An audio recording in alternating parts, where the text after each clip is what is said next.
Hello everyone, welcome back to my channel. और कैसे हो आप सभी। जिन लोगों ने भी अभी तक मेरे चैनल को सब्सक्राइब नहीं किया है वो प्लीज़ सब्सक्राइब कर लीजिए। देखिए अभी सुबह का टाइम हो रहा है और सुबह के अभी 5 बज रहे थे। तो सबसे पहले मैं आंगन में झाड़ू लगा रही हूँ। तो अभी सुबह जब 5 बजे मैं उठती हूँ तो बिल्कुल शांति रहती है, बहुत मतलब अंधेरा ऐसा रहता है। तो अभी उठे हुए मुझे 5-10 मिनट हो चुके थे, तो थोड़ा सा अभी देखिए साफ़ होने लगा है मौसम। तो यहाँ बस अभी मैं झाड़ू लगा ले रही हूँ। तो पूरा जब अंधेरा रहता है ना, तब कहते हैं कि झाड़ू नहीं लगाना चाहिए, हल्का सा उजाला हो जाए तब झाड़ू लगाना चाहिए। इसीलिए मैं वेट कर रही थी। तो मेरी नींद जो है 5 बजे खुल ही जाती है, मैं उठ जाती हूँ हमेशा ही, क्योंकि आदत हो जाती है। जब से मैं अपने ससुराल यहाँ पे आई हूँ तब से मेरी आदत हो गई है सुबह उठने की। और यहाँ सारे ही लोग ज़्यादातर जल्दी सुबह ही उठते हैं, सुबह अपना काम वगैरह निपटा कर फिर फ्री हो जाते हैं जल्दी से। तो देखिए मैं अभी झाड़ू आंगन में लगा दिया है मैंने और साफ़ हो गया है कितना। बस यहाँ पे अभी मैं कचड़े वाले डब्बे में डाल दूँगी कचरा सारा। और देखिए किचन में आ गई हूँ मैं। तो कहते हैं कि किचन पहले अच्छे से साफ़ कर लेना चाहिए और पोंछ लेना चाहिए चूल्हे वगैरह को, तब जाके उस पे कुछ भी खाना बनाना चाहिए। इसीलिए मैं पोंछ ले रही हूँ। पहले मैं जो है सूखे कपड़े से पोंछ लूँगी ये गैस स्टोव को और सारी चीज़ों को। फिर उसके बाद मैं थोड़ा सा कपड़े को गीला करके भी पोंछ दूँगी ताकि अच्छे से साफ़ हो जाए। तो ये देखिए और कुछ ना कुछ शाम में काम करने के बाद जब रात का खाना मैं बनाती हूँ तो कुछ ना कुछ गिर ही जाता है। आप कितना भी अच्छे से करो, सफाई से काम करो, लेकिन कुछ ना कुछ तो गिरना ही है। इसीलिए मैं इसको अच्छे से साफ़ कर दे रही हूँ। और ये जो है ओखली, इसमें भी मैंने अदरक वगैरह कूटी थी कल, तो ये ऐसे ही रखा हुआ था। और शाम को थोड़ा सा काम करते करते फिर लो फील होने लगता है, तो फिर ये सब मैं कभी कभी छोड़ देती हूँ। कभी कभी मैं रात में भी सारी चीज़ें सेट करके सो जाती हूँ ताकि सुबह अच्छा सा मुझे साफ साफ साफ सब कुछ मिले। तो जब नहीं कर पाती हूँ तो इस तरह फिर सुबह मुझे करना पड़ता है। तो देखिए यहाँ भी मेरी सबसे पहले मैं पूरा मैंने सफाई कर ली है ऊपर में, और सब कुछ जो भी उसमें कचरा था उसको नीचे गिरा दिया है। अब मुझे आसानी हो जाएगी, बस मैं झाड़ू लगा लूँगी और कचरे को बाहर कर दूँगी। तो ये देखिए ये जो सिल बाटी है इसको मैं बाहर कर रही हूँ, क्योंकि इसको मैं बाहर निकाल के अच्छे से धो देती हूँ पूरा अच्छे से। जब तक मैं बहुत सारे पानी से इसको नहीं धोती हूँ रगड़ के, तब तक मेरा मन नहीं भरता है कि मैं इस पे कुछ भी पीसूँ। तो इसीलिए मैंने इसको बाहर कर दिया है। और देखिए मेरा किचन तो छोटा सा है, बस तुरंत से झाड़ू लग जाता है और सफाई हो जाती है। तो रूम में अभी मैं इसीलिए नहीं लगा रही हूँ क्योंकि गन्नू भी सोया हुआ है। तो मैं लाइट ऑन करूँगी तो वो तुरंत उठ जाएगा, लेकिन फिर मैं अभी लगाऊँगी अंदर भी। तो कभी कभी वो मेरे साथ ही उठ जाता है, लेकिन अभी वो सोया हुआ है। तो देखिए अभी वो वहाँ पे सोया ही हुआ है बेड पे। तो बस मैं थोड़ा सा यहाँ पिलो वगैरह ठीक कर दे रही हूँ और लाइट मैंने ऑन कर ली है, क्योंकि 6 बजे हमारे यहाँ लाइट कट जाती है। तो मैं सोचती हूँ कि लाइट कटने से पहले मैं झाड़ू लगा लूँ और पोछा लगा लूँ, ताकि फ़ैन चलता रहेगा तो सूख जाएगा जल्दी से। पोछा लगाने के बाद जो फ़र्श है गीला रहता है तो वो सूख जाएगा जल्दी से, नहीं तो फिर वो सूखता नहीं है लाइट कट जाती है तो यहाँ देखिए। और ये जो प्लास्टिक देख रहे होंगे आप, ये जो मैंने ये नीचे लगा के रखा हुआ है बेड के नीचे ईंट लगा के रखी है, इसी में मैंने पैक कर दिया था प्लास्टिक में ईंट को, ताकि ये ईंट से जो है गंदगी ना फैले। उसको गन्नू ने पूरा खींच खींच के फाड़ दिया था, तो वही सारी प्लास्टिक गिरी हुई है। तो कल रात में ही उसने ऐसा किया था, तो मैंने साफ़ नहीं किया। रात में झाड़ू वगैरह नहीं लगाना चाहिए, इसीलिए अभी मैं वो सब कर ले रही हूँ साफ़ सफाई।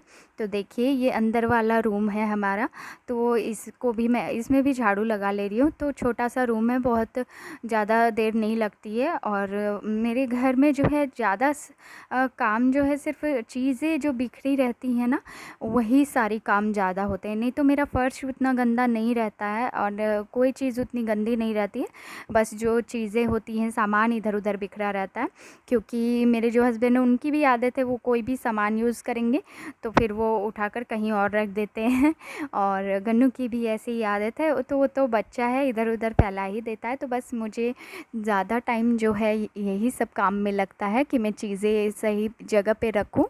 फिर उसके बाद जो है फ़र्श की सफाई फटाफट से हो जाती है एक बार डस्टिंग वगैरह करने के बाद। तो मैं देखिए टीवी वगैरह पोंछ दे रही हूँ। और अब विश्वकर्मा पूजा भी आने वाला है। कल विश्वकर्मा पूजा है, तो फिर इसीलिए अभी ही मैं पोंछ दे रही हूँ। लेकिन उस दिन भी सुबह सारी साफ़ सफाई मैं करूँगी, लेकिन अभी से भी थोड़ा सा पोंछ पाछ दे रही हूँ मैं, ताकि ज़्यादा प्रॉब्लम ना हो। तो टीवी के पास भी देखिए एक बॉटल मैंने सैनिटाइज़र की रखी हुई है, ताकि अगर हम कहीं से आए तो सैनिटाइज़ कर लें हाथ को। और यहाँ देखिए मैं पोछा लगा ले रही हूँ। और आप सब बोल रहे थे कि आप न्यू मॉप ले लो, तो ये न्यू ही है, अब उतनी प्रॉब्लम नहीं होती है। जो पुरानी वाली थी मॉप वो मेरी टूट गई थी, तो मुझे उससे लगाने में बहुत प्रॉब्लम होती थी। और हमारा यहाँ जो एरिया है, हम बहुत जैसे सिटी से बहुत दूर पड़ता है हमारा घर। तो हम जो मेन मार्केट है वहाँ जाने में बहुत टाइम लगता है, और जल्दी हम नहीं जाते हैं, कभी कभी ही जा पाते हैं, इसीलिए। और इधर नहीं मिलता है ये वाला मॉप, तो छोटी छोटी दुकानें हैं इधर, इधर ज़्यादा बड़ा मार्केट नहीं है। तो एक दिन गए थे हस्बैंड, तो वो लेकर के आए थे। और यहाँ मैं फ्रिज को भी पोंछ ले रही हूँ, और अंदर से मैंने 1-2 दिन पहले ही अच्छे से साफ़ किया हुआ था, इसीलिए मैं अभी अंदर से नहीं कर रही हूँ। लेकिन फिर अंदर से भी जब पूजा के दिन करनी होगी, इसीलिए मैं अभी बाहर से ही कर दे रही हूँ। और मैं रोज़ अंदर से साफ़ नहीं करती हूँ फ्रिज को, और कोई भी नहीं कर पाते होंगे इतना, तो मैं बाहर से ही कॉलिन से साफ़ कर देती हूँ। तो ज़्यादातर एक दिन बीच करके, या फिर रोज़ भी जब मुझे टाइम मिलता है तो मैं ऐसे कर देती हूँ साफ़, ताकि थोड़ा सा जो भी हाथ लगने से थोड़ा बहुत गंदा हो जाता है ना, इसीलिए। और मेरा एकदम घर में एंटर करने के बाद एकदम सामने ही फ्रिज है, और कहीं जगह ही नहीं है, स्पेस ही नहीं है रखने का, इसीलिए यहीं पे हमें। और किचन में तो आपने देखा है कितनी छोटी सी मेरी किचन है, इसीलिए वहाँ पे नहीं एडजस्ट कर सकती हूँ मैं फ्रिज को, इसी वजह से। और बेड को अभी मैं देखिए पोंछ ले रही हूँ, तो इधर भी गंदी हो जाती है बेड कुछ कुछ लगने से, तो इसको भी मैं पोंछ दे रही हूँ। और सारी फर्नीचर भी इसी तरह मैं पोंछ लूँगी। तो आप लोगों से मैं एक बात करना चाह रही थी कि मुझे बहुत सारे कमेंट्स आते हैं फैमिली से रिलेटेड, कि आपके ससुराल में कोई नहीं है, आप हमेशा अकेले रहते हो, तो उन लोग नहीं आते हैं ऐसा। तो मैं बस इतना ही बोलना चाहूँगी कि मैं उन सब के बारे में बात ही नहीं करना चाहती हूँ। और बस एक लाइन में मैं इसका आंसर देना चाहूँगी, आप लोग समझदार हो और समझ जाओगे। कि मुझे एक कमेंट आया था, मुझे बहुत ख़राब लगा वो पढ़कर, कि 2 ही साल में अलग होने की नौबत आ गई, ऐसे करके किन्हीं ने कमेंट किया था। तो मैं उनका नाम नहीं लूँगी, लेकिन अगर वो देख रही होंगी तो मैं इतना बोलना चाहूँगी कि कोई अपने शौक़ से अलग नहीं होता है, या कोई ये सोच कर नहीं आता है कि मेरे को अलग होना है। कौन ऐसा चाहेगा कि मैं जब मेरा दुख कुछ हो या सुख हो, तो कोई मेरे फैमिली वाले मेरे साथ ना हो, ऐसा कोई भी सोच कर नहीं आता है। लेकिन बात बस इतनी है कि हर कोई इतना लकी नहीं होता है कि उनको अच्छी फैमिली मिले। बस आप लोग समझ सकते होंगे इतनी सी मेरी बात से। और मैं कभी नहीं चाहूँगी कि जो कुछ भी मैंने झेला है या मैंने सफ़र किया है शादी के बाद, जो कुछ भी मेरे साथ हुआ है वो मैं नहीं बता सकती हूँ, या मैं बोलना भी नहीं चाहती हूँ, वो सब याद भी नहीं करना चाहती हूँ। तो मैं नहीं चाहती हूँ कि, मैं भगवान से बस यही प्रे करूँगी कि किसी भी लड़की को मेरे जैसा ससुराल, जैसा मुझे ससुराल मिला है वैसा ससुराल ना मिले। बस मेरे हस्बैंड हैं वो सपोर्ट करते हैं, सपोर्टिव हैं, केयरिंग हैं, तो उनके ही दम पे अभी मैं हूँ, और मैं आपके सामने बात कर पा रही हूँ, नहीं तो अभी मैं इस दुनिया में होती भी नहीं। तो कुछ चीज़ें ऐसी होती हैं जो आपके हाथ में नहीं होती है, तो आप किसी का जो बिहेवियर है आप चेंज नहीं कर सकते हो, आप कितना भी अच्छे से रहना चाहो। लेकिन कुछ लोग ऐसे होते हैं कि आपको प्रॉब्लम में देखकर उनको खुशी होती है, तो ऐसे लोगों को हम फैमिली कैसे बोल सकते हैं, आप ही बताइए, या फिर मैं कैसे उनके साथ रह सकती हूँ। तो वो लोग जो लोग चाहते ही नहीं हैं कि आप दुनिया में रहो या आप जियो, तो ऐसे लोग फैमिली तो दूर की बात है, ऐसे लोगों से बात करना भी मुश्किल है। तो बस ऐसे ही कुछ मेरे फैमिली हैं, मेरे ससुराल वाले हैं। तो मेरे मायके से मुझे पूरा सपोर्ट है, और मेरे हस्बैंड बहुत अच्छे हैं, तो मैं इसी वजह से आप लोगों के सामने हूँ और इतनी कॉन्फिडेंटली बात कर पा रही हूँ। नहीं तो मेरे ससुराल वाले जो भी हैं, तो उनके मैं बस इतना बोलना चाहूँगी कि दुनिया में अगर सबसे वर्स्ट या ख़राब जो एक ससुराल हो सकता है वो ही मुझे मिला था। और इससे ज़्यादा ख़राब कुछ नहीं हो सकता है जैसा मेरे साथ हुआ। शादी के 1 साल तक मैंने बहुत कुछ झेला है, बहुत कुछ सफ़र किया है, इतना कि मतलब कोई इंसान तो ऐसा नहीं कर सकता किसी एक इंसान के साथ, वैसा सब कुछ भी हुआ है। लेकिन अगर आप लोग ऐसा कोई भी बोलते हैं, कमेंट करते हैं, तो आपको नहीं पता है जब तक किसी के लाइफ के बारे में कि वो किस किस प्रॉब्लम से गुजरे हैं, वो उन लोगों ने क्या फेस किया, तो आप कैसे ऐसे बोल सकते हैं कि नौबत आ गई अलग होने की।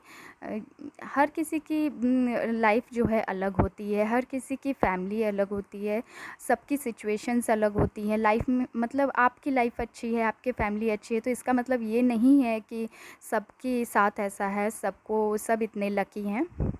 लेकिन मैं इसलिए लकी हूँ, मैं अपने आप को लकी ही मानती हूँ क्योंकि मेरे हस्बैंड बहुत सपोर्टिव हैं। और मेरे जो मायके के तरफ से मेरे मम्मी-पापा हैं, भाई हैं, बहन हैं, वो लोग बहुत ज़्यादा सपोर्टिव हैं। कोई भी प्रॉब्लम में, किसी भी प्रॉब्लम में वो लोग मेरा साथ देते हैं, तो मुझे फ़र्क नहीं पड़ता कि और लोग क्या सोचते हैं। तो बस उम्मीद करती हूँ आप लोग समझ गए होंगे, क्योंकि मैं इतना बता रही हूँ क्योंकि मुझे बहुत ज़्यादा लोग, एक नहीं बहुत लोग पूछते हैं ये सब क्वेश्चन ससुराल वालों के बारे में या यही सब फैमिली से रिलेटेड। तो मैंने होप सो आपको आंसर मिल गया होगा। तो यहाँ पे देखिए अभी मेरे मेरा साथ-साथ में सारा काम कंप्लीट हो गया है घर का, और देखिए कितना साफ़-सुथरा दिख रहा है। तो मैंने आपको बताया था कि 6 बजे लाइन कट जाती है हमारे यहाँ, 6 से 7 सुबह, और शाम को 6 से 7 लाइट कटी रहती है। पता नहीं ऐसा क्यों होता है, लेकिन कटी रहती है। तो लाइट कट चुकी है, और काम करते-करते देखिए अभी यहाँ पे मैं ओल छील रही हूँ। तो ओल की सब्ज़ी जो होती है ये बहुत हाथ में लगती है, और जिस दिन जितिया थी उस दिन मैंने ओल की सब्ज़ी बनाई थी, और गलती से मैंने ऐसे ही काटना शुरू कर दिया था, और 1 घंटे तक इतना ज़्यादा इचिंग हो रही थी हाथ में कि मैं बहुत ज़्यादा इचिंग हो रही थी। अगर आप ऐसे हाथ से काटोगे ना तो बहुत प्रॉब्लम होती है, इसीलिए मैं प्लास्टिक पहन ले रही हूँ। और अगर आपके पास ग्लव्स है तो और अच्छी बात है, तो आपको नहीं लगेगी हाथ में।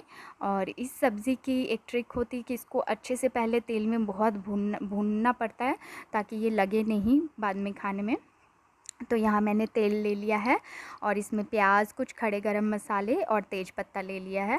तो इसमें सीधा अब मैं, देखिए ये थोड़ा-सा बिल्कुल था ओल, क्योंकि जिस दिन जितिया थी ना उस दिन मैंने थोड़ा-सा बनाया था, उसके बाद भी मैंने 1 दिन थोड़ा-सा बनाया था इसको, और उसके बाद जो ये बची है सोचिए तीसरा हिस्सा, हाँ, तो 3 दिन मेरा ये बन गया, और लगभग बहुत कम ही लाए थे, लेकिन थोड़ा-थोड़ा करके मैं बना रही हूँ। क्योंकि ये कोई भी सब्ज़ी ज़्यादा खाने में नहीं, ज़्यादा बार 1 से 2 बार नहीं अच्छी लगती है, इसीलिए। तो देखिए बिल्कुल थोड़ी-सी ये सब्ज़ी थी। तो यहाँ अच्छे से देखिए मैंने इसको भून लिया है, और इसको भूनना तेल में बहुत ज़रूरी है, नहीं तो ये खाने में बहुत लगती है। मुँह में जैसे लगता है कि काट रहा है कुछ, इस तरीके का, जैसे अरबी लगती है ना वैसे ही इसका भी है। तो ऐसे आप भून लोगे तो कभी नहीं लगेगी। तो यहाँ पे अभी देखिए मैंने मसाला इसमें ऐड कर दिया है, और मसाला ऐड करने के बाद मैंने इसमें टमाटर भी ऐड कर दिया है। मसाले में जो सब मसाले मैं पीसती हूँ रेगुलर मसाले, वही सब हैं, प्याज, लहसुन और लाल मिर्ची, ज़ीरा और काली मिर्च, यही सब थे। मसाले मैंने पीस लिए थे, और यहाँ पे नमक स्वाद अनुसार और हल्दी पाउडर मैंने ले लिया है। बस अब हमें इसमें कुछ नहीं करना है, बस इसको फ्राई करते रहना मसाले के साथ। तो ढक के मैं थोड़ी देर इसको फ्राई कर लूँगी, और उसके बाद फ्राई जब ये हो जाए तो इसमें सिर्फ हमें पानी ऐड कर देना है, जितना आपको पानी रखना हो, जिस हिसाब से रस आपको रखना हो सब्ज़ी में वैसे आप पानी ऐड कर दीजिए। तो बस तैयार हो जाएगी हमारी सब्ज़ी। और ये सब्ज़ी ओल की रोटी या चावल आप किसी के साथ भी खाओ तो बहुत अच्छी लगती है खाने में। बस एक तरीका है, बस इसे फ्राई अच्छे से तेल में पहले करना पड़ता है, ताकि ये जो है मुँह में लगे नहीं, काटे नहीं। तो यहाँ भी मैं ढक कर देखिए इसको पका लूँगी, और यहाँ मेरी सब्ज़ी तैयार हो चुकी है। तो मैंने इसमें 1 चुटकी गरम मसाला ऐड कर दिया है। तो कैसा लगा आपको मेरा व्लॉग ज़रूर कमेंट बॉक्स में बताइएगा, and thank you for watching.